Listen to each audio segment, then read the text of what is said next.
We're going over the river to an area called Alexanderplatz, the heart of former East Berlin. Please do look to your left. In the distance, you should see a gold dome. That dome is the dome of the new synagogue, and that's where we're ending the tour. That's where Norbert is taking us now.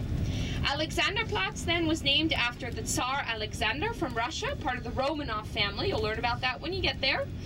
There were good ties at times between the Germans and the Russians. And we've got the church in front of us, the Marienkirche, and the red town hall now is to our right.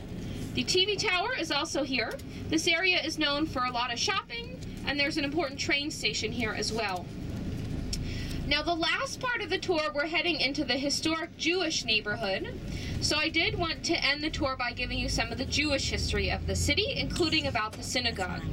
We do know that there were Jews here right when the city was founded in the 1200s, but they came in big numbers in the 1800s. These were Jews escaping poverty and violence, coming from Eastern Europe and Russia, moving west. A lot of them went to the US and Canada, but many of them settled right here in Berlin.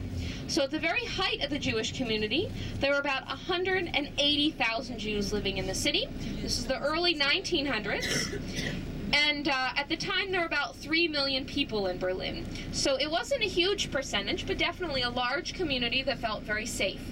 That number, though, was totally decimated during the war, and they think there were only about 5,000 Jews left in the city. Frankly, that there were even 5,000 Jews in Berlin at the end of World War II is pretty unbelievable. These were Jews who had survived by hiding underground, for instance. Almost all of them fled to the west. They didn't want to live under the Soviets after having just survived the Nazis, and that's where they stayed. That number then didn't start to grow until the 1990s. With the fall of the Soviet Union, a lot of Russian Jews are coming to Berlin and making this their home. So now the city believes there are about 30,000 Jews living in Berlin. So 30,000 compared to 5,000 is a big jump. But 30,000 compared to 180,000 is still a small fraction of what it used to be. It's a community, though, that I do think will continue to grow over the next few years. Now, one of the most important parts of the community is the new synagogue, where Norbert's taking us now. This was built in the 1860s in the Moorish style. It's very big, very bright. We saw that gold dome. You can see it from all over the neighborhood. And that was really to show the confidence the Jewish community felt living in Berlin in the 1800s. Before I go any further, let me just say this area is called Hackischer Markt. You can see there's markets here on Thursdays and Saturdays. It's a very trendy neighborhood. There are a lot of fun boutiques and restaurants and bars. This is one of the most favorite spots of the locals to come to hang out in. So the synagogue was also important because it was not destroyed during Kristallnacht, the night of broken glass. This was the first act of violence against the Jewish community during the Holocaust, but it was saved by a local police officer. He was able to get those Nazis to leave. He was saying the building was historically protected, and he miraculously was able to save the building. It was used by the Jewish community for another 2 years, at which point it was taken over, and the Nazis turned it into a storage facility for uniforms. Sadly, the synagogue was bombed during the war, and they have since rebuilt the front third of it.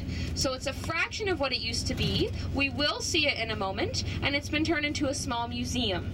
There is a new part where services are still held today. It's a Reform synagogue. So our plan is, Norbert should be able to pull up here pretty close to it. If you'd like to hop out and take a picture, you absolutely can. If not, you will drive by it on the way back to the ship, so you'll see it no matter what. We only, though, have a few minutes left, so I wanted to say at the very end, first of all, thank you folks for coming with me today. I hope you enjoyed the tour, had a good time, learned a lot. Thank you. It was my pleasure. Oh, thank you very much. Thank you. Thank you so much. There's the synagogue maybe you can see sticking out. We'll jump out in a moment. I appreciate that applause. Thank you. I did want to say we're so grateful that you chose to tour with us at SPB Tours. And if any of you do happen to be active on Cruise Critic or TripAdvisor, we'd always be grateful for a mention. As Stefan said at the beginning, I do have questionnaires that I can give you. Take your time and fill them out. And you can give them back to Norbert when you're finished. I will be sticking around for a few minutes to hand out some water and the questionnaires. And I do know that both Norbert and myself would be very grateful for any tips, but certainly we hope you folks enjoyed the day and we wish you a fabulous rest of your cruise.